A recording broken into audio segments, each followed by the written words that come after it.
একবার গৌতম বুদ্ধের প্রিয় একটি শিষ্য, যার নাম ছিল আনন্দ, সে কোথাও যাচ্ছিল। আর রাস্তায় ওই শিষ্যটি দেখতে পায় একটি মধ্যবয়সের মানুষ একটি পাথরের উপরে বসে কান্না করছে। এটা দেখে আনন্দ সেখানেই দাঁড়িয়ে পড়ে আর ওই লোকটির কাছে গিয়ে লোকটিকে তার দুঃখের কারণ জিজ্ঞেস করে। ওই লোকটি নিজের চোখের জল মোছে আর বলে, আমি এই পাশের গ্রামের একটি হতভাগা ব্যবসাদার। আমি যে কাজই করি সেই কাজই খারাপ হয়ে যায়। আমি ব্যবসা করার জন্য আমার মা এবং আমার স্ত্রীর সোনার গহনা বিক্রি করে দিয়েছি। আমি আমার পরিবারকে আজ হারিয়ে ফেলেছি। আর এমনকি এখন আমার বাড়ি ও আমার জমি জমিদারের কাছে বন্ধক রাখা আছে। আমার তো মনে হয় আমার ভাগ্যটাই খারাপ।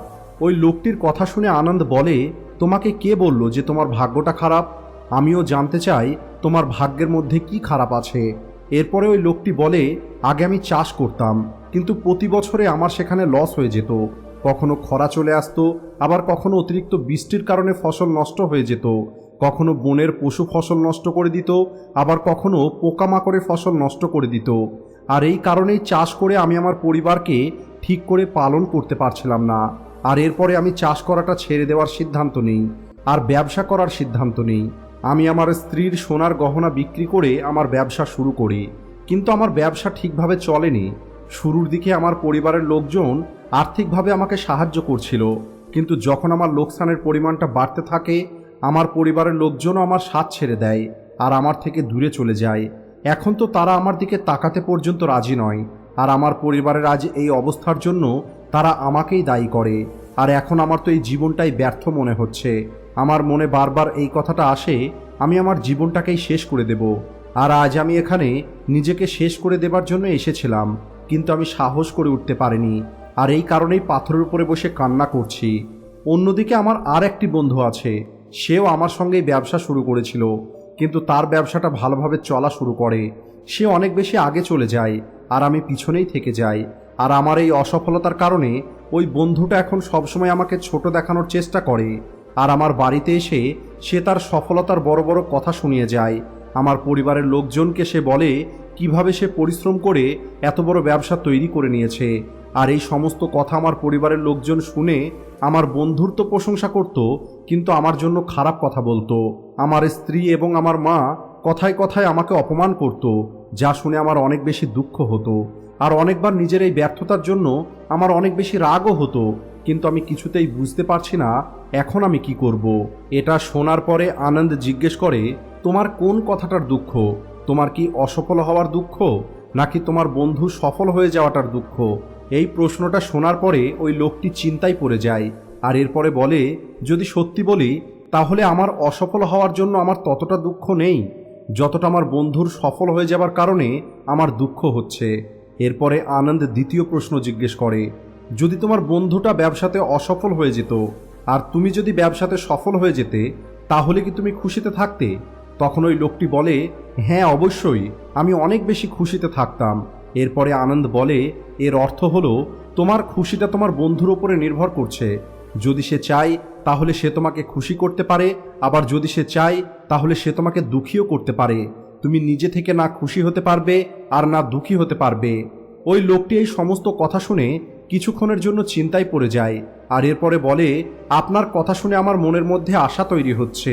তখন আনন্দ বলে, যখন আমরা কারোর উপরে আশা করি তখন আমরা তার উপরে নির্ভর হয়ে পড়ি, আর তখন আমাদের খুশি ও দুঃখটা তার উপরে নির্ভর হয়ে যায়। তাই সব থেকে ভালো হলো তুমি কেবলমাত্র নিজের উপরেই আশা রাখো। আর যখন তুমি এমনটা করবে এবং সততার সঙ্গে পরিশ্রম করবে, তখন তুমি সফলতাটা অবশ্যই পাবে। তোমার মনে হয় যে তোমার বন্ধু তোমাকে অপমান করার জন্য আসে, তোমাকে দুঃখী করার জন্য আসে, কিন্তু যদি তুমি সততার সঙ্গে বিচার করো তাহলে দেখতে পাবে তোমার বন্ধু তো সব সত্যি কথাই বলে। সে যে পরিশ্রম করেছে তার কথাই তো সে বলে। তুমি তোমার ওই বন্ধুর কথাগুলো থেকে অনেক কিছু শিখতে পারবে।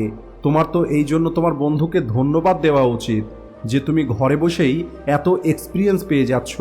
তুমি ওই এক্সপিরিয়েন্সগুলোকে নিজের কাজে ব্যবহার করো। তুমি নতুন করে শুরু করো, সততার সঙ্গে কর্ম করো, হার মেনে নিও না। একদিন তুমিও সফলতা অবশ্যই পাবে।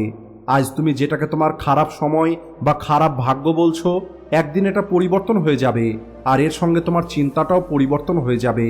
আর দেখবে যখন তোমার ভালো সময়টা শুরু হয়ে যাবে, তখন তোমার বন্ধু তোমাকে তার সফলতার গল্প শোনাবে না, বরং সে তখন তোমাকে তার অসফলতা এবং সমস্যার কথা শোনাবে, যাতে তুমি তার কথাগুলো শুনে ভ্রমের মধ্যে পড়ে যাও, যাতে তোমার আত্মবিশ্বাসটা কম হয়ে যায় আর তুমি যেন ভুল সিদ্ধান্ত নিয়ে নাও। কিন্তু ওই সময় তোমাকে তোমার বুদ্ধি ব্যবহার করতে হবে, তোমাকে নিজের উপরে বিশ্বাস রাখতে হবে। যেমন আজ তোমার বন্ধু তোমাকে দুঃখী করার জন্য আসে, একইভাবে ওই সময় তোমার বন্ধু তোমাকে দুঃখী করার জন্যই আসবে। কারণ তোমার বন্ধুকে দুঃখে দেখে যদি তোমার মজা আসে, একইভাবে তুমি দুঃখে থাকলে তোমার বন্ধুও মজা পাবে।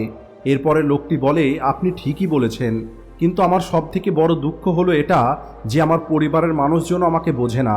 আমি তো আমার পরিবারের জন্যই এত কিছু করতে চেয়েছিলাম, আমি আমার পরিবারের লোকজনকেই খুশিতে রাখতে চেয়েছিলাম, কিন্তু তারাও আমাকে কখনো বোঝার চেষ্টা করেনি, আমাকেই সবসময় ভুল প্রমাণ করেছে। আর কিছুদিন থেকে তো আমার পরিবারের লোকজন আমাকে কথা পর্যন্ত বলে না।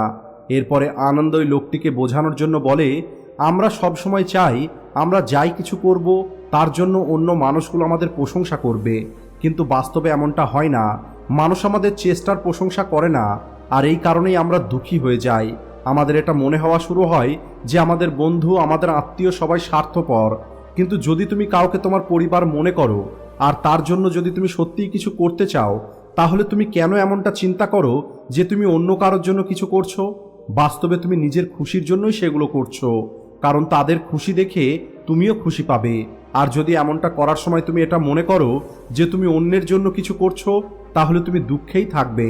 কিন্তু যদি তোমার মনে হয় তুমি নিজের জন্য করছো, তাহলে তুমি খুশিতে থাকবে। কারণ যখন আমরা নিজের জন্য কিছু করি অথবা করার চেষ্টা করি, তখন এর জন্য আমাদের সান্ত্বনার প্রয়োজন হয় না। ওই লোকটি এই সমস্ত কথা শোনার পরে নিজের চেহারাটা পরিবর্তন হয়ে যায়। লোকটি বলে, আপনি একদম ঠিক বলেছেন, আমি বুঝতে পেরেছি এতদিন পর্যন্ত আমার ভাগ্যটা এই কারণে খারাপ ছিল কারণ আমি আমার নিয়ন্ত্রণটা অন্যের হাতে দিয়ে রেখেছিলাম।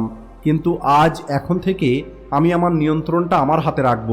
আমি পুনরায় ব্যবসা শুরু করব, আমি সততার সঙ্গে পরিশ্রম করব, আর যতক্ষণ পর্যন্ত আমি সফলতা অর্জন না করব ততক্ষণ পর্যন্ত আমি শান্তিতে বসবো না।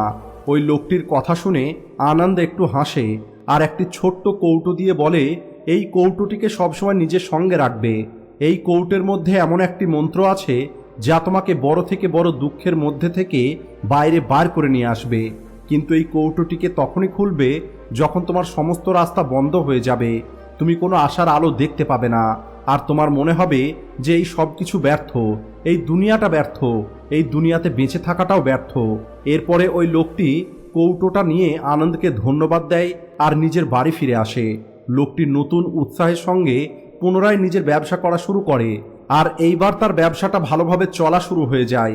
নিজের পরিশ্রম ও সততার কারণে কিছু বছরের মধ্যেই ওই লোকটি অনেক বড় ব্যবসাদার হয়ে যায়। তার পরিবারের সমস্ত মানুষগুলো তাকে ভালোবাসা শুরু করে, আর এই লোকটির জীবন অনেক শান্তির মধ্যে কাটতে শুরু করে। কিন্তু সময় এবং ভাগ্যের খেলাটা আজ পর্যন্ত না কেউ বুঝতে পেরেছে আর না কেউ বুঝতে পারবে। এটা সবসময় একই রকমভাবে থাকবে না, এটা সবসময় পরিবর্তন হতে থাকে। ওই লোকটির জীবনেও পরিবর্তন আসে। ওই লোকটি যে রাজ্যে থাকতো সেই রাজ্যে তার পাশের রাজ্যের রাজা আক্রমণ করে দেয়, আর ওই আক্রমণের কারণে ওই লোকটির সমস্ত ধনসম্পদ লুট করে নেওয়া হয়। ওই লোকটির দোকান এবং বাড়ি পুড়িয়ে দেওয়া হয়। জীবন বাঁচানোর জন্য ওই লোকটি নিজের পরিবারকে নিয়ে রাজ্য ছেড়ে পালিয়ে যায়। লোকটির কাছে খাবার মতো কোনো কিছু ছিল না। কয়েকদিনের মধ্যেই লোকটির ছেলে অসুস্থ হয়ে পড়ে, আর এটা দেখে লোকটি পুনরায় অনেক বেশি দুঃখী হয়ে যায়, কারণ তার কাছে এতটুকু অর্থও নেই যে সে তার সন্তানের চিকিৎসা করাতে পারবে বা তার পরিবারকে খাবার খাওয়াতে পারবে।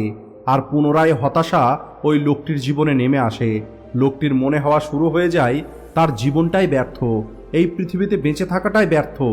তখন হঠাৎ করেই ওই লোকটির সেই আনন্দের দেওয়া কৌটোটির কথা মনে পড়ে যায়। লোকটি অনেক কৌতূহলের সঙ্গে ওই কৌটোটিকে খোলে, আর ওই কৌটোর মধ্যে একটি কাগজের টুকরো ছিল। ওই কাগজে কিছু লেখা ছিল, আর ওই কাগজটি পড়ার পরে লোকটির চোখে আশা জেগে ওঠে, আর লোকটি হাসা শুরু করে। ওই কাগজের মধ্যে লেখা ছিল, এই সময়টাও পার হয়ে যাবে।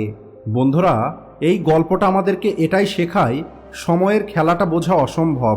সময় সবসময় পরিবর্তন হয়, তাই খারাপ সময় আমাদের নিরাশ হয়ে পড়লে হবে না। আত্মবিশ্বাস ধরে রাখতে হবে, কারণ সময় অবশ্যই পরিবর্তন হয়। আজ যদি আপনার সময়টা খারাপ থাকে, বিশ্বাস করুন কাল আপনার ভালো সময় অবশ্যই আসবে। ধন্যবাদ।